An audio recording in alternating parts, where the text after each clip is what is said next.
Good evening, Hawks fans, and welcome back to Atlanta Sports District. I'm your host, Russell Spence. We're here with the old man, coming to you directly after a 110-107 loss to the Charlotte Hornets. Another kind of infuriating game. Also, another game where we really fought hard. That's kind of where I want to start off tonight's Didn't quit.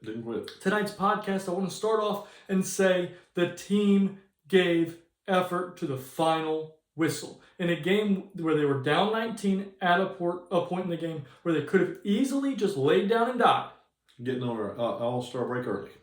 Instead of doing that, they locked in, they played hard, and that to me is a sign of good things for the roster we've constructed. Now, the problem is that we made some decisions throughout the game that made us have to lay down the law that hard late in the game when we could have made better decisions throughout the game. And so we're going to talk about some of those things that we could have done that put us in such a bad way. Mostly, again, it's rotations. I look at right now everything that's being said about the Hawks, and the majority of it and everything I see that I notice is about who plays when. So starting defensively, the defense was honestly pretty good for the game. We gave up a very high shooting percentage from three. They made a lot of shots, and that was a high variance thing that they try to do a lot. And we still only gave up 110 points. First half, that was a huge problem, though. It was. We were closing slow, and they were making threes. And so the thing is, they play that way. They play into, we're going to shoot threes, and then if we make them, we'll win, and if we don't, we won't, and they've been making them, and that's the reason they've been playing really well, and they're really on fire right now. But at the end of the day, if you know that, you have to play in a way that takes away or limits the three-point shot. You run them off the line, you force them to attack, you rotate well, you make sure you're always rotating to the shooter, rotating and stopping at his feet. That's a big thing. A lot of people who are playing against teams like Charlotte, they rotate and they fly by. Can't do that because then they'll just relocate and make another three. You have to rotate to their feet and force them off the line, run them off the line, do not let them shoot. And we did more of that in the second half. The problem is, in the first half, we played lineups again that could not physically do the job. Well, and the thing about it is, when you talk about pressure on the ball, they're doing this thing now, and I noticed it tonight, and Russell said they've been doing that, and they've been playing well since then, but where they have LaMelo off the ball. Mm-hmm. So if they've got their second best ball handler, and maybe I think he's a good initiator and makes the right decisions, but he's their second best ball handler, and we start pressuring the ball, when we start running two against the ball, he could not absorb that pressure. And LaMelo could have absorbed it a little better as far as handling the ball, but Knippel could not absorb that as well. And that we really started to cause him some problems with that. If we'd done more of that kind of thing throughout the game, we wouldn't go away, I think. And the big problem I have is that, when you have players with limitations, most of the time they have one thing they can do defensively that's okay. They wouldn't have been able to make it to the NBA if they didn't have something they could do on defense. Right. And so, you're playing, say, for instance, Landale. Landale's not traditionally a very good defensive big, but he can play drop well. Right. And so, as long as you are playing drop, he's serviceable. When you play drop against a team that shoots the ball as well as the Charlotte Hornets do, they come off a screen, your center's too far away, and they knock down a three right in his mug every time.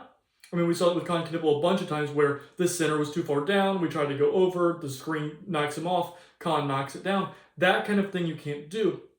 But when you lean into having highly effective defensive lineups, it gives you options of how you can play. When we were playing in the second half where, we had Jalen and Onyeka and Nall and Dyson on the floor at the same time, and CJ was playing in a habit creator kind of, trying to pick off passes, things like that. Position. Well, CJ can do that. That's the one. He did a half decent job at that. Yeah, he really did. It's the one thing that he can do defensively is I'm kind of smart. I've been playing the game a long time. I can kind of assume where they're going to go with the ball, and I'm going to try to go pick it off. That kind of thing is serviceable. But when you have those other four guys, then they're running guard to guard screens. Oh, we can blitz that, and we can force the ball out of Con Knippel's hands. Oh, they're going to run guard to post screens. Okay, we can ice that screen and force Con to try to play one-on-one. Okay, well, they're going to get the ball out of Con Knippel's hands. Well, now we can face guard him, and he's not going to get the ball, and we're going to, send the pressure at LaMelo, when he gets things like that, when you have multiple good defenders, multiple really highly above average defenders, you can run different looks at the opposing team. Because I thought there were some times tonight where Con kind of disappeared in the scoring aspect of the game. I mean, he had a lot of points early, but I don't know how many he ended up with, but he kind of got lost there. As you said, we were face guarding him, things like that, and making him give up the ball and then face guard him so he couldn't get it back. And it kind of interfered with what he normally does and is really, really good at. And like I said, they've been playing Con on ball a lot. And the reason why is because they know, and this is an amazing thing to be able to say about a rookie, but they know he's going to make the right decision. And that's something that they've never really been able to say about LaMelo. LaMelo's always been insanely talented, but he might make the wrong decision. And so when that all was going on, you could tell a lot of times that they're like, okay, well, LaMelo is going to be able to play off ball, still be his insane talent, be able to make jump shots, all this sort of stuff. But Con's going to make the right decision. And so we're going to have the ball be in his hands. And so when that's the case and you send 2 at Con, he's going to get off it really fast. Well, then their best player doesn't have the ball. Teams did that to Trae Young for years because they're like, we win if he doesn't have the ball. Well, that's what we were able to do. But instead, in the first half, we were putting out lineups that had, we had that same 4-man lineup that I just cannot understand. I can't fathom putting it on the floor. That was C.J. McCollum, Corey Kispert, Asa Newell, and Jock Landale out there with either Naw or Dyson. And again, this is like a Naw, save us, Dyson, save us lineup. Whoever thinks that's a good idea needs to go to the store and buy another thought. Exactly. I mean, I told Dad, I said, whoever decided to put this on the floor in this moment needs to be shot out of a cannon into the sun because it's pointless. You don't deserve to be here. And, talking about LaMelo being extremely talented, he reminds me of a guy like playing shortstop who dives to the ball and rolls across the ground, throws it from his knees, and gets the guy out, and then the next ball goes between his legs. I mean, it's a grounder straight through the wicket. So he's kind of like that. He'll make the great one and then mess it up. And if you can take the ball out of Con's hands, then you create, first of all, the best player doesn't have the ball, and you're more likely to get turnover. Exactly, because you know that whoever doesn't have the ball is going to make a worse decision than Con would. That's the way that was always the way teams played Trae. They were like, we know if we make him give it up, John Collins is not reading the defense the way Trae Young is. Right. And so Clint Capella is not reading the defense the way Trae Young is. DeAndre Hunter is not. So they were just do everything in their power to get him to give the ball up. Well, that's what we did to Con, and it worked really well in the second half. We needed lineups on the floor in the first half that could make that happen. Because we actually made an adjustment defensively tonight, which is something we've struggled to do. And it didn't matter. I was proud to see it. Because we didn't have enough time to come back from the poor decisions we made in the first half, which is something we've talked about a lot. You make a decision for a 5-minute stretch, you end up losing that 5-minute stretch by 7 points, and when you do, you never make it up for the rest of the game. Yeah, I think the half splits were like we lost the first half 58-49 and won the second half 58-51. There's something of that nature. And so that's where the 3-point deficit came in, so about 58-52 or something. So understand that we won the second half of this game. And if it had gone on 5 minutes longer, we'd have won by 6 or 8 points. We were outplaying them significantly. But it's like Russell said, we're out of time. We didn't have enough time because at the end of the day, you have to make the decisions that give yourself the best chance to win for all 48 minutes. That's what we've seemingly it's not clicking. And we're going to talk about in a little bit what I would like to see happen because it's worked when we've done it. But first, we're going to talk about the offense. Tonight, the offense did struggle. The shooting was very bad, from 3 especially, but not also super great in the 2-point area. We cleaned up a little bit in the fourth quarter, had Onyeka knock down some shots, Mo knock down some shots, kind of got Naw off the schneid a little bit in the back half of the third quarter and the fourth quarter. And, we came back because of that. But overall, too many turnovers, ball was not falling, the ball was kind of sticking in places. Now we're going to talk about the last possession of the game, which I thought was absolutely horrendous. First of all, they make free throws to push themselves up by 3. Yes. We have a timeout. We don't take it. We could advance the ball and save ourselves 3, 4, maybe 5 seconds getting the ball across half court to set up an offensive possession. We don't do that. The offensive possession is horrid because we're, running around like chickens with our heads cut off. Yeah, we don't do the scramble drill well at all. And so all of a sudden, Onyeka takes some crazy three. It doesn't work. CJ actually plays very hard. He fights for an offensive rebound. He gets it. He sprints the three-point line. He takes it, falling out of bounds. It's short. We lose. In that moment, when he makes those free throws, you have to take a timeout. You have to set up a play that you have, you could put then on the court. You could say, like, we have Dyson on the floor. You're going to pull that guy and put in a better three-point shooter. And then you're going to screen for a shot and get an open shot. Exactly. You're going to set up a play. Make a miss, but you're going to an open shot. And you're going to know that, like, we're going to get an open shot because we have this out of timeout play that we know that we can run, that is effective, that we've practiced a million times, and we know it's going to work. Every time we're going to get a good shot out of it because we've set it up this way. We know what we're doing. For some reason, we didn't do that. We went scramble drill. It was really awful. And honestly, I think, do we win if we call a timeout there? Maybe not, maybe yes.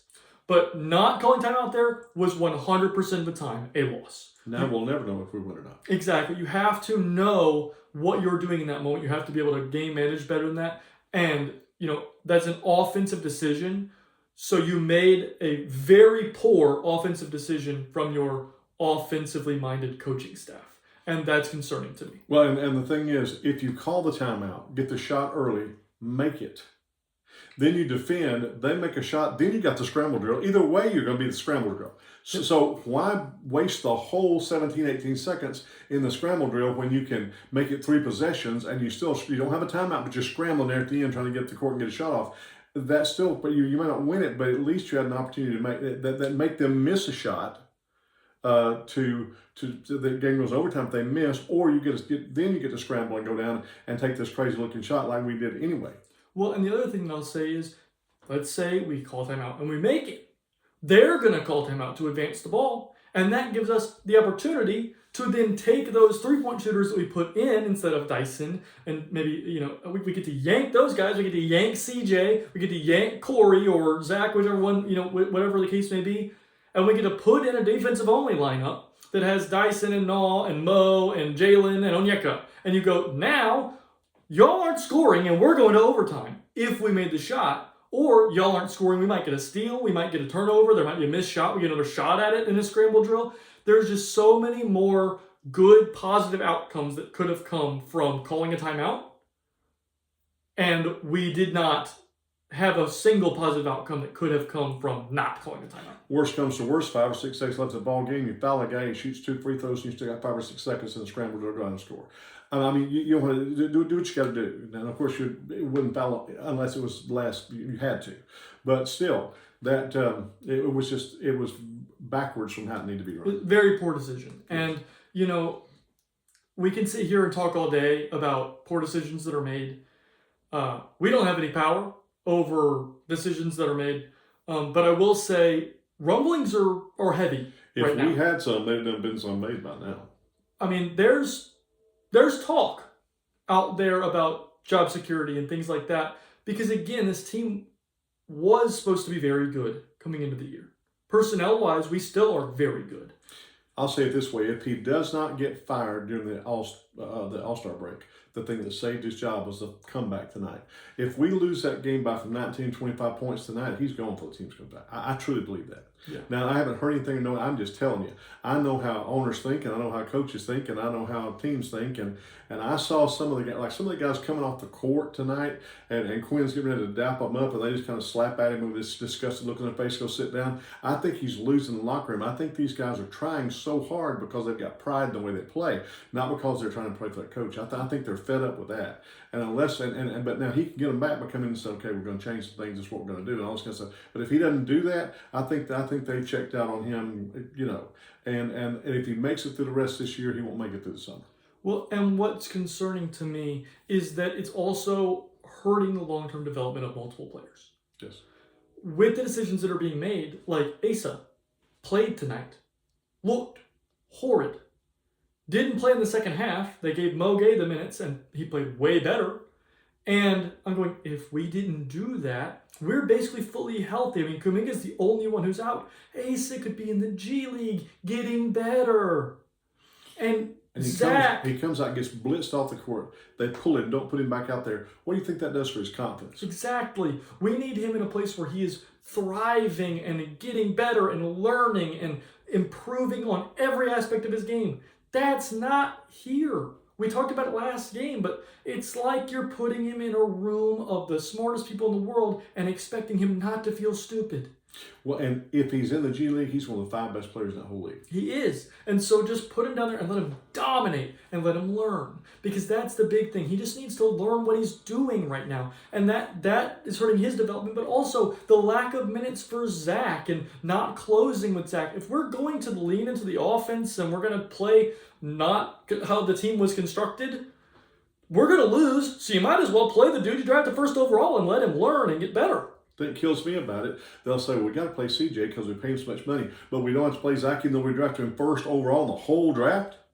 Now, I know everybody talks about what a weak draft. I'm telling you, you look up and down that thing, it's not as weak as you think of. There's some players in that draft. And we drafted him first overall, and so we need to honor that investment that we made. If we're going to honor the money we pay out, we need to honor the draft capital we gave. Same way. Well, and see, certain people, and I talk about this a lot, like, for instance, the San Antonio trade with DJ Murray, where now they have our pick. That pick is a sunk cost. We have absolutely no way to control what it does, more than just go out there and try to win. But you shouldn't make like trades and cuts and signings thinking, I don't want to give them a good pick. That's not the reason you do that. You make trades and cuts and signings for, I think this will help us in the long-term future. But Zach's not a sunk cost because we still have him in our hands. We still have the ability to make him be a really good NBA player. So what are we doing acting like we are just like, oh, well, you know, he'll develop. We're acting like he's a guy we brought to the G League that was undrafted free agent. That's what we're treating him like. Yeah, we're playing him like we play Mo. And he's the first player in the draft. And he's still in his rookie contract. It has several years of that left. So come on, give us a break. If we are going to harem, scare him, halfway try and halfway not, play him and develop him. And if we're not going to do that, if we're really going to lean into playing winning basketball, well, then certain players that are getting minutes cannot be getting minutes. True. And so I'm sitting here going like, well, either you have to decide. Are you going to not care if we win and try to develop Asa and Zach?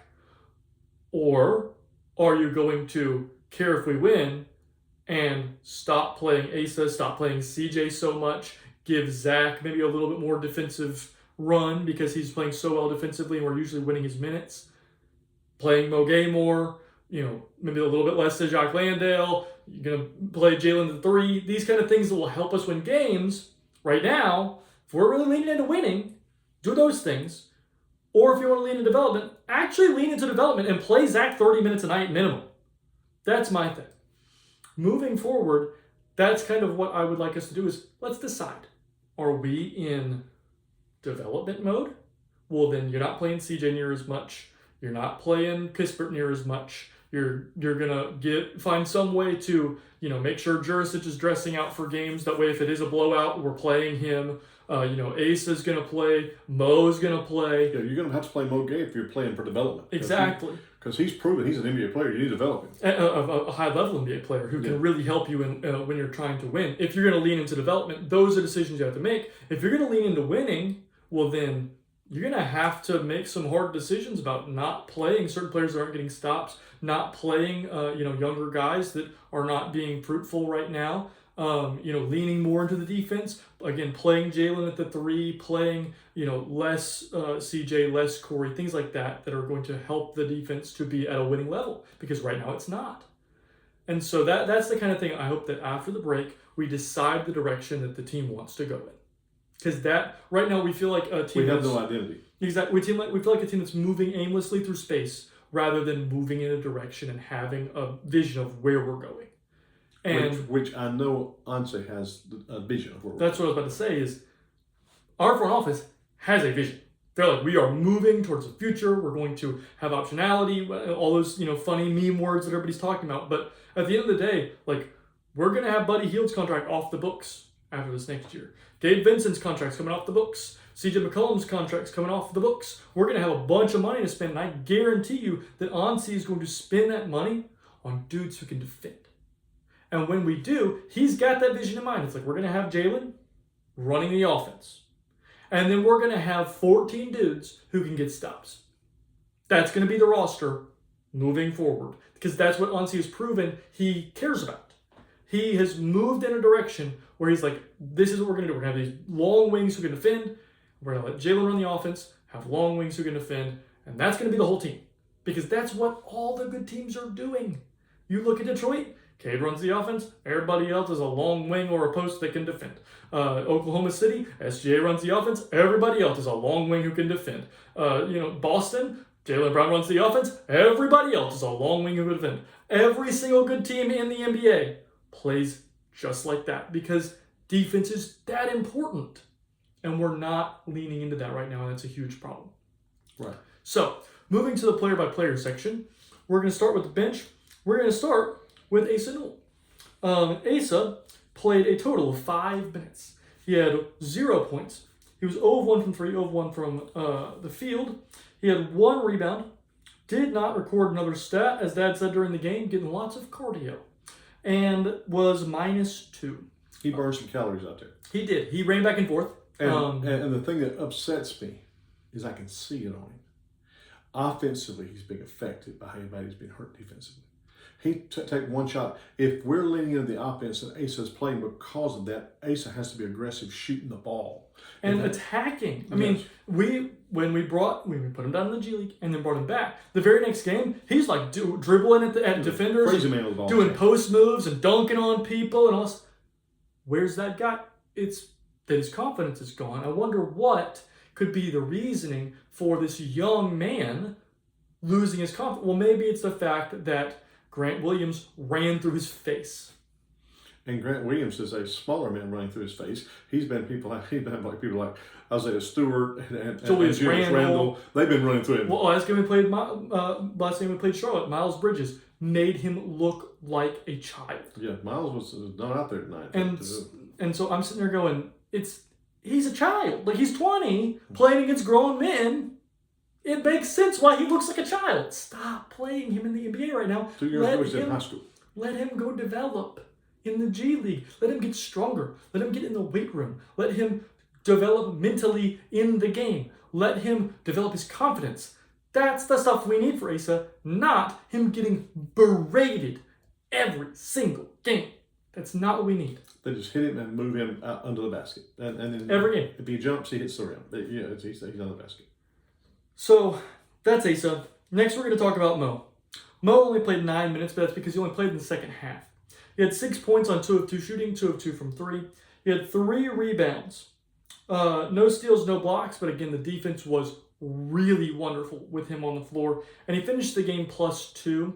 He had a little bit of stretch. It was kind of interesting where at the end of the third, he came in. We were running a man-to-man defense, and we had CJ and Corey on the floor, and they attacked it, and we went 5 points down, and then we went to this zone that we've been running a little bit with Mo in the game recently because he's so long, it makes things really hard. It's hard for them to get the ball to the middle because his arms are slow. Because of his length, he can affect passing lanes, he can affect the dribble. You can't really get the ball to the middle with him and Dyson on the floor together at the same time. It's very difficult to get it there. And if you don't get the ball in the middle against the zone, you're not beating it.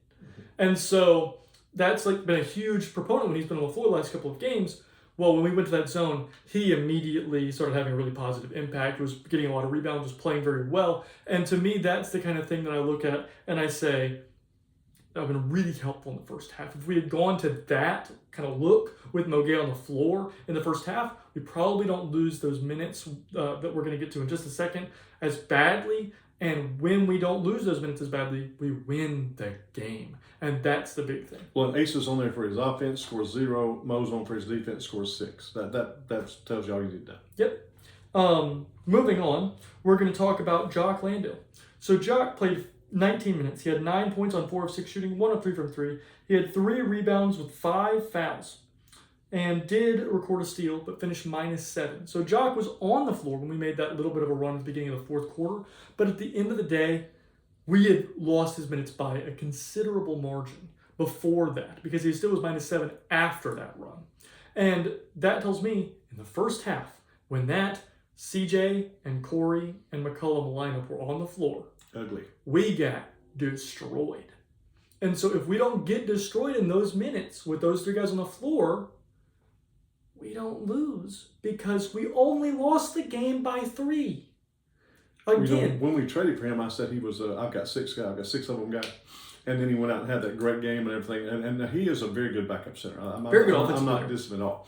But he does have 6 fouls to give, and he gave 5 of them tonight. And so that's part of the allure of having that guy out there who can give you 6 fouls. But he's got to be put in a position where he plays drop. He's pretty good right at the basket as far as the rim protector. If he's right there, and the thing is, he is not a good rebounder. I mean, like one night he had 17 minutes and 0 rebound. That kind of stuff. He had 3 rebounds. He's got to rebound the ball better because we are getting. I think it was 50-41 tonight. We're getting waxed on the board, and that was not a too bad game for us considering that we lose some nights by 20 and 19 in the rebounding battle. Well, and the other thing I'll say, Jock is a good rebounder in instances. He's a very good offensive rebounder. I mean, it's very difficult. Like if the other team switches and they have a smaller, not even like a guard, like a forward on Jock Landale, he's going to pin him under the rim and get that offensive rebound. And he did it multiple times tonight. But defensive rebounding wise, he has struggled. And I think the majority of that is just foot speed. When he's playing a guy and then the ball gets shot and it comes off the rim over there, he doesn't have the foot speed to go get it fast enough. Right. And that's a big problem that is remedied when he's playing with really good rebounders like a Jalen and like a Mo, but not so much when he's playing with a 20-year-old kid and CJ McCollum and Corey Kispert. Now, we'll say Asa fights harder than glass. He does. But again, he's too young and too small. And too weak at this point. And I'm one to talk. I'm as skinny as they come. But at the end of the day, I know that I couldn't rebound on an NBA floor.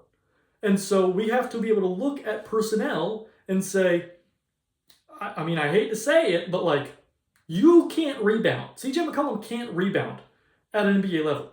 So if he's on the floor, you need multiple other players that are very quality rebounders on the floor at the same time. Right. Minimum. So that's my kind of thought on Jock. He didn't play poorly, but he did have the unfortunate problem of the lineups he was playing with. So moving on, we're going to talk about Corey Kispert. Corey played 23 minutes. He had 2 points on 0 of 3 shooting, 0 of 2 from 3. He had 3 rebounds, 2 assists with only 1 foul. He didn't have a steal or a block, and he finished -2. Talk about cardio. He really didn't do anything out there, and the defense was not very good. He was on the floor for our bigger run in the fourth quarter. Again, so he had that huge deficit in the second quarter, and then basically made up for the whole thing in the fourth quarter while he was on the floor. But he kind of wasn't the catalyst to any of it. He just was there. And that's the kind of, it's like when you're doing a project and you get an A when you didn't write a single word. He had that one gritty rebounding possession. And I said, there he is being tough. Well, the rest of the time, he was another one who burned some calories. He got down the court. 23 minutes worth of calories. And I really like Corey. I really do. Liked him at Gonzaga, like him now. But he has got to figure out his role in the team. And again, I keep pounding this because I do like him. He is not a knockdown shooter. He truly isn't. He's a complete wing. He's a complete wing who shoots a little. But if you put him in that thing where he's our guy that's going to canard this whole thing, that's not going to happen because he's not that guy. That's not who he is. He's not going to average 45% from 3. He's going to average 36, 37% from 3. And that is a very valuable player when they're doing the other things. But tonight he wasn't aggressive in any way. Mm-hmm. And so then when the defense is not good and the guy's not aggressive, you're like, what are you giving us? Right. Right now, why are you on the floor? For 23 minutes. Yeah, that's the kind of thing that I look at. I'm like, you have to be aggressive. You have to give us something offensively to play as bad a defense as you're playing right now. And the technique defensively is still really rough. Just very, very rough. So moving on, we're going to talk about CJ McCollum. CJ played 32 minutes. He had 17 points on 6 of 17 shooting, 1 of 8 from 3. He had 6 rebounds and 8 assists with 3 turnovers. He did have a block and a steal and finished the game +7. Again, so when CJ is able to make the defense just a little bit better, he just was able to play in the havoc creator position a little bit, We won his minutes with terrible shooting efficiency from him because he moved the ball. He had 8 assists. He limited his turnovers a little bit. He only had 3, which with that much on ball, it's okay. And his responsibilities were habit creator and don't worry about the rest. And he played pretty good defense with that. And he was able to create some havoc and create some things happening. And that, to me, is a sign of, like, he can do positive things. But when he's playing 32 minutes, Right. can do positive things, players... Is a 20-minute player. Exactly. They don't play 32 minutes. Guys who play 32 minutes are Jalen Johnson. It's like he is capable of doing many, many, many positive things. When you have a play like that, you give them over 30 minutes. But not players who you're like, well, he can technically do this one thing and it helps us positively. That, to me, is not the kind of player you give that kind of workload to. Moving to the starters, we're going to talk about Zach. So Zach played 23 minutes. He had 5 points on 2 of 6 shooting, 1 of 3 from 3. He had 3 rebounds and an assist with 4 fouls. He had a really bad whistle today, but he did have a steal, played very good defensively, but the offense was bad enough that he was minus 10 in his minutes. I mean, the offense has been a concern the last few weeks. It's got to. And I do believe a lot of it is his confidence is waning. And that concerns me. Well, tonight, those 2 free throws were just hideous. Both of them short. Yeah, I never saw anybody hit a shot. They shot short. So get the thing up there. Put a little arc on the ball, aim for the front of the rim. I don't understand. NBA player, especially one who hangs his. I am a shooter. Like he comes in the league, he's a 3-and-D wing. He's the 3 guy. So if he's going to be shooting, I never understood why some of these 3-point shooters are pretty good shooters. Like I say, Kevin Hurt. Kevin Hurt is a great 3-point shooter. Comes to the free throw line and shoots like 73%. What is that? If you're that great a shooter, make your free throws. And I say the same thing as Zach. He's got to play. His defense plays, but he is not a good enough offensive player right now. And he's had some regression there. I do think, as Russell said, it's the not having Trey syndrome, where Trey was cracking the paint, getting wide open look, and there's nobody in the picture with him, bang. But he doesn't have that anymore, and he's going to have to adjust to that. And it's been almost a season. We're getting back in this thing. He still has not adjusted. And I'm concerned that he is supposed to be one of the 3 or 4 players in our core, Jalen, Naw, Dyson, Zach, in our core, that he's got to play better than that to be in the core. Well, and like I said, like a lot of it's aggression based. Like he's not playing downhill, he's not attacking the rim. I think a lot of it is confidence. Like he doesn't have a confidence in his ability right now, and I think that stems a lot from what's been done in terms of playing time and coaching style and things like that. Still looking at the bench every time something happens, see if he's coming out. Yeah, I mean, literally today they caught it on the camera. He made a foul in the 4th quarter, and he's looking back, going, "Quinn, are you pulling me?" Because that's what Quinn does. Constantly thinks that's what's going to happen. And to me, that is concerning. That makes me think he does not believe in himself and he doesn't believe that the coaching staff believes in him. That's a huge thing. It's important. So moving on, we're going to talk about Onyeka. So Onyeka played 29 minutes. He had 18 points on 5 of 9 from the field, 3 of 5 from 3, 5 of 5 from the free throw line. He had 3 rebounds and a steal with 2 blocks and finished +4. Onyeka was really good tonight. He struggled when Kalkbrenner was in the game to defend Kalkbrenner. But what he did do was then say, I'm just going to get a bunch of fouls on you. And so he completely took Kalkbrenner out of the game because Kalkbrenner was constantly in foul trouble. And that made it where Onyeka was able to really dominate in the paint, really dominate when he was playing. He played very, very well. And, first game without the mask, I wish you would put it back on. The thing is awesome. But it was also scaring me. Yeah. Because they talked about it. I think there was almost a career-ending thing because he had a split in like inside the bones of his face.